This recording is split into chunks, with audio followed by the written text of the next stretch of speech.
Yes, thank you. Ah, okay, awesome. So okay, let's move on. Yeah. This is our patient history. Our patient is a 24-year-old lady.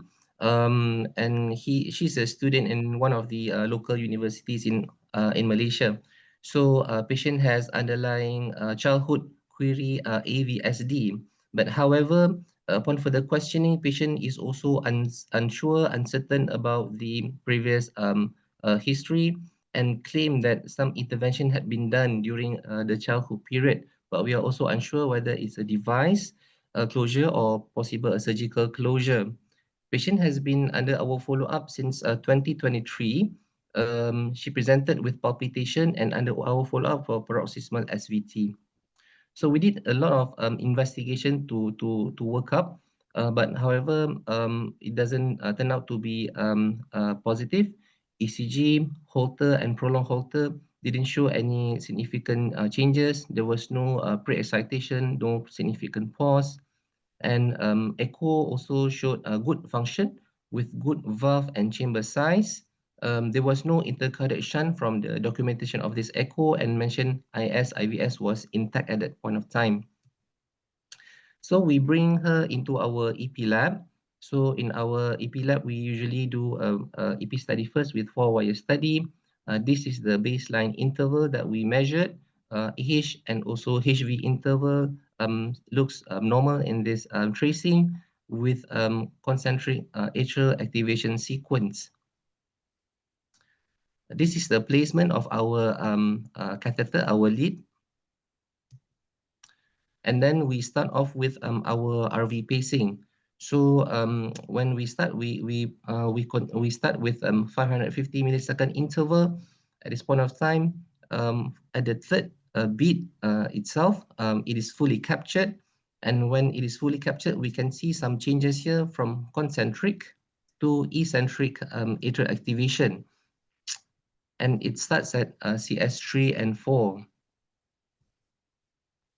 I go further down. So when we move even faster at 510, 530, we can still see this eccentric atrial activation, and we calculate the steam to A, the earliest A from CS3 and 4. It is almost the same at 101, and it is a constant between 530 and 500. Okay, when we move further down, we further decrease the pacing from 490 to 470. It still remains constant. But however, when we go further down, things become more interesting here. So I would like to go very slow here because this tracing shows a lot of changes. So here we go with RV pacing of 420 down to 400. So from 420, we can see there is some changes. Uh, Let me.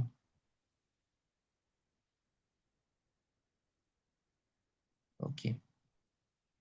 So from 420 down to 400, and then we measure the intervals from steam to the earliest is around the same, still around 100. But when it go further down, it decrements to 146 and then 151 at this box. Another interesting feature that we can see here is that the earlier part shows the his is fused. But when later, at the end of the tracing, we can see the his is separated.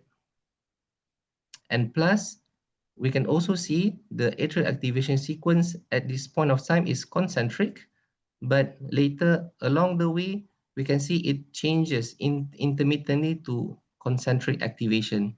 So this has this tracing is quite interesting for me, and we will discuss this in further detail here. So anyone wants to comment on this tracing? Hello, hello.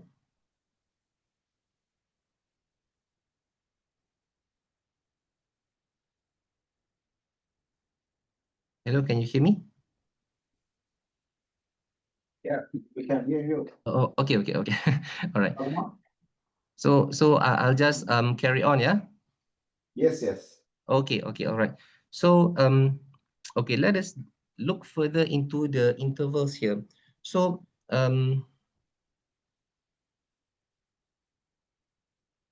somehow my screen froze. Okay. This is the rectangle bar that I put here. So this bar represents the steam to high RA. So the steam to high RA. So I would like to show you that. Wait, I think my screen froze. Okay, if you compare from the first and second one, the steam to high RA is quite constant. And if we compare the first one to the seventh bit, it is also constant. But if we measure from the steam to the earliest A at 3 and 4, it is demonstrated in this rectangular bar. When we move it to the right side of the screen, it further decrements. The steam to earliest A further decrements. And I can show you another time when we move this bar to the right side of the screen, the steam to earliest A further decrements. So is this nodal conduction? So what runs into our mind at that point of time, is this nodal conduction? Whether there's any accessory pathway involved, whether there's any right side or left side accessory pathway involved. So when we decrement further down, um, the steam to A somewhat constant throughout from 410 to 380. And now we can see the his is separated. And then when it goes down even further, at 370 millisecond pacing interval, the steam to high R, the steam to A becomes prolonged to 331. And notice the high RA signal is after the CS signal, unlike the previous one. The previous high RA signal is after the CS signal. So in conclusion, from here we can see that this patient has accessory pathway. We think that patient might have a right side accessory pathway as demonstrated here. So and at this point of time, it can only conduct through the AV node retrogradely at 370, thus causing higher A to appear later than his and CS signal.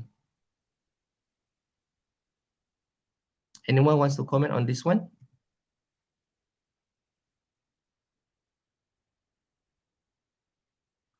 Okay.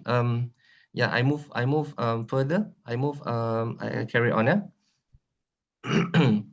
So at this point of time, we think that patient might have right side uh, accessory pathway, and upon 370 pacing interval, it became AP ERP, and all conduction will go through the AV node retrogradely, thus causing RA to appear later.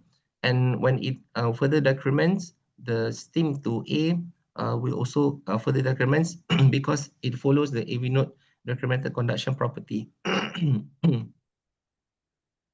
We move on to other maneuvers. So during that time, we tried to look at other clues pointing towards this accessory pathway.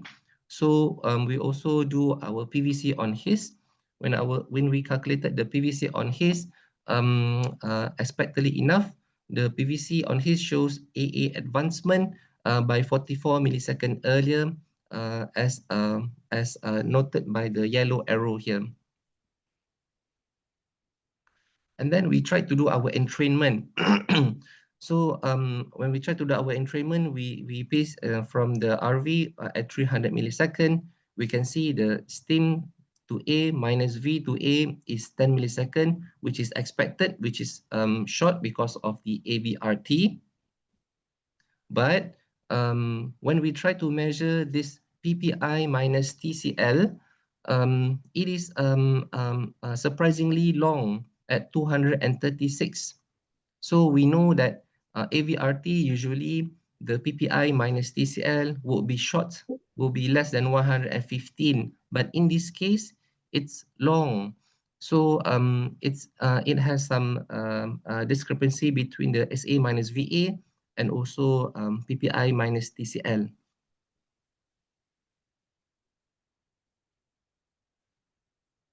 Okay. Anyone wants to comment on this one, or shall I just move on? Let's listen your presentation Okay. to the end, and then let's discuss. Okay, okay, good. It is quite complex and confusing case, right? Oh, sure, sure. I'll continue first. Later we have a proper discussion. Okay. So when we see this, it's a bit confusing because SA minus VA is short, but PPI minus TCL is long. So what actually happened? Um, we know that PPI is the PPI minus TCL is the marker that we use to determine whether the possibility of AVNRT or not lah.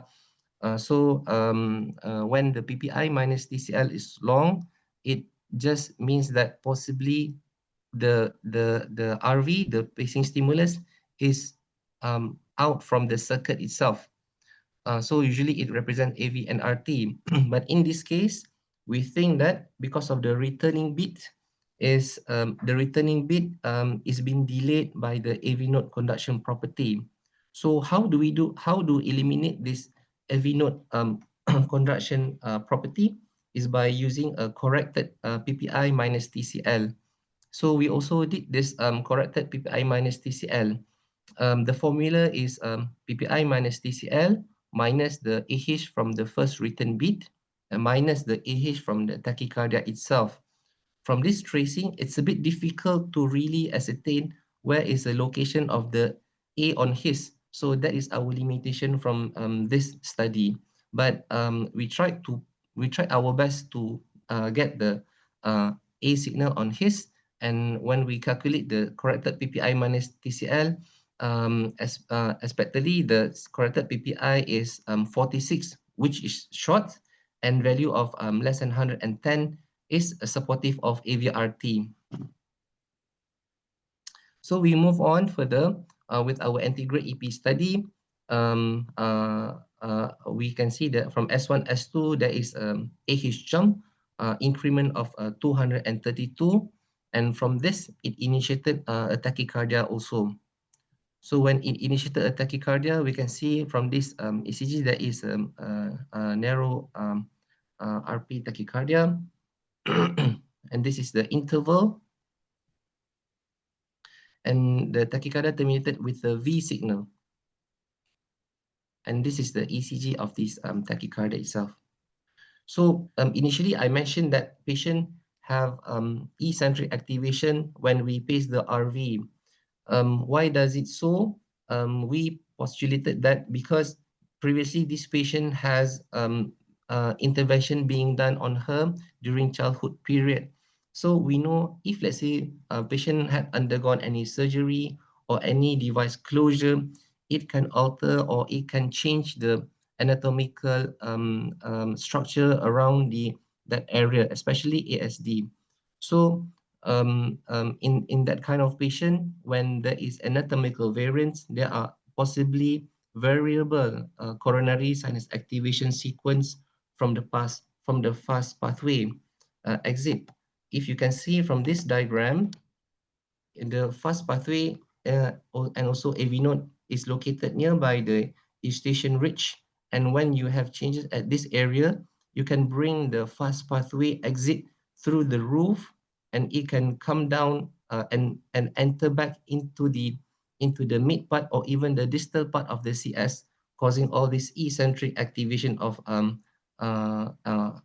atrial activation sequence. Thus causing our EGM to have like this, to become this way.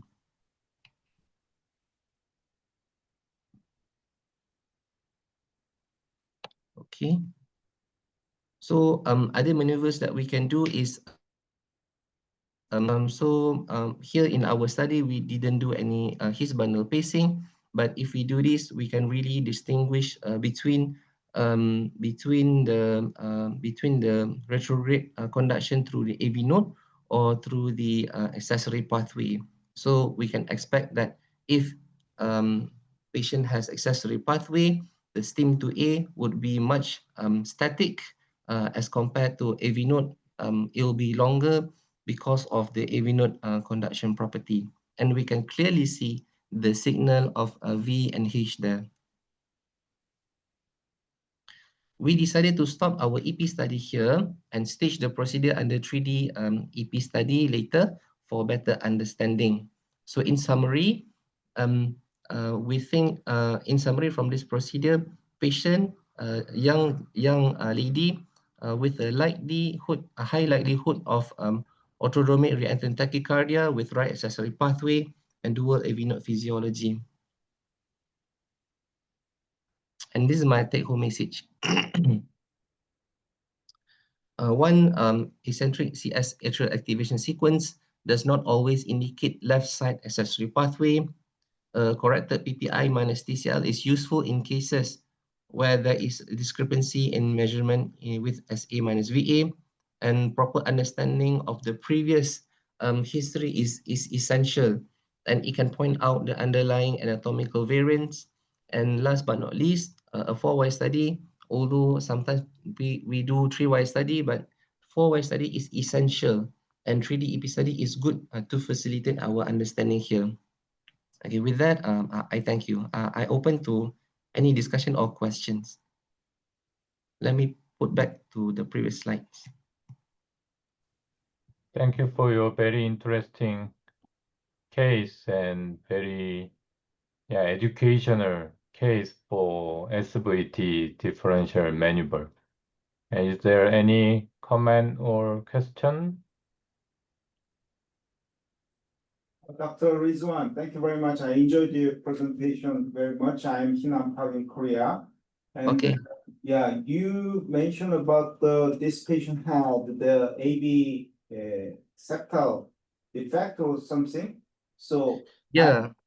maybe I lost it. I missed it, but what kind of surgery does she had before? Yeah, we tried to know what did they do during her childhood period, but we cannot see any we cannot see any scars from the chest. We are thinking along maybe device closure, but unfortunately from the previous echo they didn't mention anything about the device closure. But patient is quite confident there are some intervention done. Likely there is surgical surgical intervention done for her initially. You didn't have a chance to review the surgical report. No, we don't have, because it was done during the childhood and no documentation available. Okay. Also, the after EP study, why you did not ablate and defer the case for 3D mapping? Oh, at that point of time, we think this case requires much understanding of the underlying structure.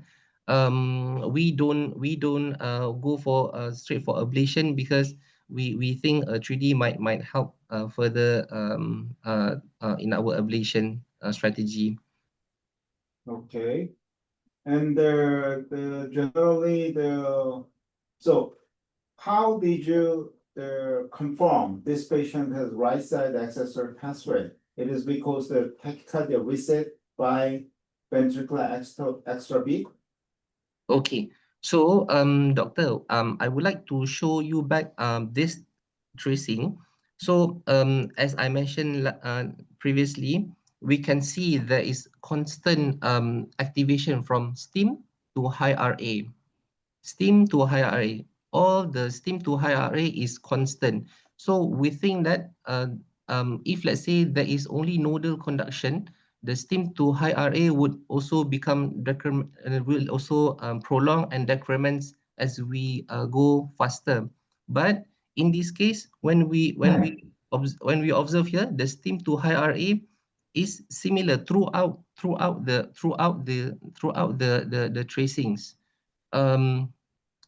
This is one of the clues that tells us that this patient has right side accessory pathway. Why it cannot be left accessory pathway? We think it's because one, the signal of his is leading. His signal is leading. So in left side accessory pathway, we would expect the CS or the CS would lead. I mean, will be earlier than his signal. So we don't have a confirmatory test, but this is one of the clues that we can say that patient has right side accessory pathway. So during B pacing, how was the shortest VA interval in this patient? Come again, sorry, doctor. Shortest VA interval. Oh, short V interval. Generally, the accessory pathway shows a VA interval less than 60 milliseconds, but it looks quite long.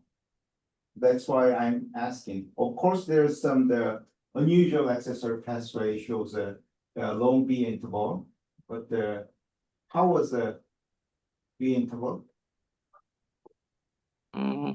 The V interval is actually long. It's long, right? Okay. But there's two possibility. This patient has unusual accessory pathway or the previous surgery related slow conduction. And Dr. Wang, do you have any opinion for this patient? You asking me, Dr. Pop? Yes, sir. Okay. Okay, I have just few comments that may be useful for this topic. So this is a 24-year-old patient, female, who had a potentially AV septal defect repair. Yeah. Yeah, when you see AV septal defect associated tachycardia, there's a two different possibility. One, obviously, slightly higher incidence of axillary pathway. Second is that the patient also sometimes can develop what we call congenital twin nodal. Congenital twin Reactant nodal. tachycardia, yes, double AV node. But there's one particular form published called Monckeberg sling. That is, two AV nodes connected by single connection, common connection point after the VSD, because the VSD don't let the anterior posterior node join during the normal development, and they develop loop. So they have a double tachycardia. So the Monckeberg sling is a very rare anomaly that you need to muscle rule out during the EP study. Now, can you show us your baseline tracing? Sinus rhythm, please. Can. No, sinus, your very first tracing. Yep. Let me move to okay. the first. Yep, this Beautiful. one, right? Okay, yes. So I want you to look at your RV catheter. What kind of signal do you see there? RV EGM. I think you're pacing from the distal right bundle because you can see very sharp, small potential, quite rapid onset of the local EGM, consistent with a fascicular capture. And then if you measure from his bundle to that potential, actually it's not too far away. Do you understand what I'm saying? Oh, okay. So you mean that this? So your catheter, now let's look at your catheter placement, X-ray. Where's your catheter? RV catheter, I think it is. Look at an LA view. You show nicely, beautifully. It's a septum. Yeah. And then you look at your RA view, you're not too far away from the his. You see, that's a course of right bundle. So I think your confusion here is because you're pacing right bundle, and someone who has a right atrial septal, not the non-septal atrial pathway. So this is a little bit often confusing because we don't place the RB catheter in proper position. So my first comment I would do for the young fellows, if you see whenever such a question that you had, stim to the RA constant, but then your remaining intracardiac activation sequence is a decremental change, you need to think about possibility of fusion because you're artificially pacing conduction system and through the septum going faster because of retrograde VA conduction. And then you got a right atrial conduction to the pathway, which takes longer. Does that mean, simply saying at this point you would do, move an RV catheter toward the way you think your pathway is. Then you will see much clear picture of activation sequence. And I don't think you need a 3D to ablate this. Okay. So I think this is basically confusion due to the catheter placement is favoring for the septal conduction rather than that. And I agree with your patient has to where that conduction retrogradely. You can see, go to your tracings, please. Go forward. Yeah, keep going. And keep going. Then when you had some question about what we think about the tracing. This is a fusion bit from the, right here. If you, there's another one, you go forward, I think they show nicely VA Wenckebach pattern. Go forward on the slide, please. One more thing, did I miss it? Yeah, I think right here. So if you look at the, when you have your activation, VA conduction transiently change to another, they're almost like a progressive fusion going on. That is because the retrograde conduction of your VA Wenckebach to the nodal conduction is changing. As you mentioned, QRS to the RA is a constant. So therefore, actually pathway is non-decremental. They fix the conduction, and the retrograde VA conduction is decremental because of impulse going through the nodal conduction and the VA dual AV nodal physiology. To go forward one more slide, let's see. One more time, go forward, please. Is this the last one? This, No, just before that. This is The the slide just before. Okay, yeah, there he is, right there. So if you look carefully, your very first constant 3-4 beats, VA conduction is relatively stable, first 4 beats. And then suddenly it start becoming a little bit changing. And then when you point to the arrow, your VA conduction suddenly got longer. You see that? But then it stem to the A, not changing it too much. So that is almost a VA Wenckebach pattern there. And then you suddenly blocks through the AV nodal conduction, only pathway shows up afterward. So this is typically you could resolve. Now, your confusion was, I think, because septal hiss during the V conduction is earlier than RA. Obviously, it makes sense because Purkinje system conduction is going to be much, much faster. So our right bundle to the hiss conduction is going to be faster, but H to the A retrograde conduction slower. Okay? That's what's happening here. So I think it is a typical example of catheter misplacement. I wish we had a parahisian pacing done. Then we would know this right away. Yeah. Okay? We were thinking of that one as well. So Okay. we did think of that later. Yeah. So that's all my comment. I think it would be interesting to, when you have a history with the BSD repair, think about Monkaport sling, double nodal pathophysiology. The other one is catheter placement due to the preferential His bundle conduction system pacing, masquerading like a, decremental conduction pathway and so forth. So I think the catheter moving around a little bit is very important during the study. Okay, that's the message I have for you. Okay, thank you, Doctor, for the input. So Dr. Wang, if it Yes, is sir. truly the twin AV node, what is your mapping method to confirm it? When you induce a tachycardia, usually anthropic conduction going through with the strongest, shorter ERP AV node, typically antegrade conduction, and retrograde going to be through the posterior nodal, which is slower. Now, depending on the size of a VSD, it's gonna matter your VA time like this, but typically you can basically moving catheter during the sinus rhythm closer to the nodal anterior posterior node, you will see significant activation sequences shifting. So that shows your site pacing site dependent and also shows you that the potential that the two different pathway. Now those patients, different than twin nodal patients, their QRS sinus rhythm is going to be always the same antegrade conduction because a common joining His bundle lower conduction system. So that EKG variation sinus would not help you, those patients. But I think those Moncur heart, if you think you really need a 3D mapping not to cause a heart block, because you exactly don't know where the common joint point is.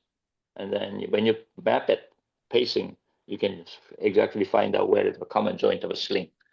And then you decide which one to ablate.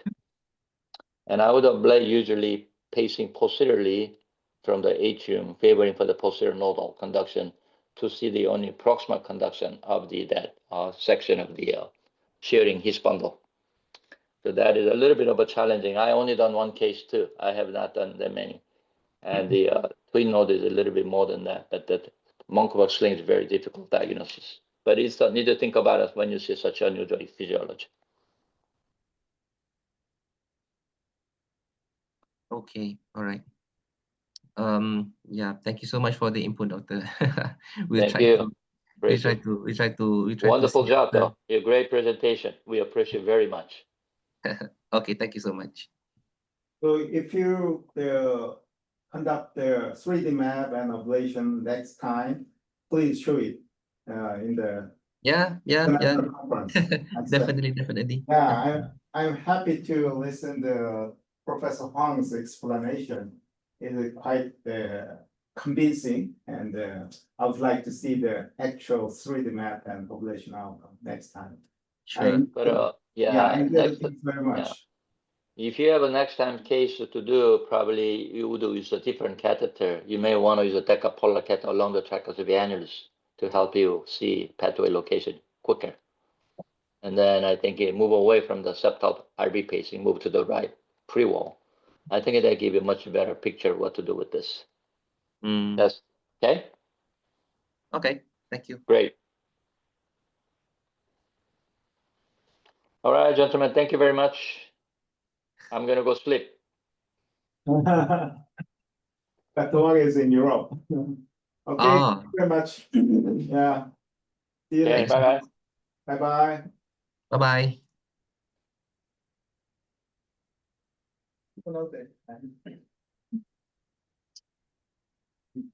So the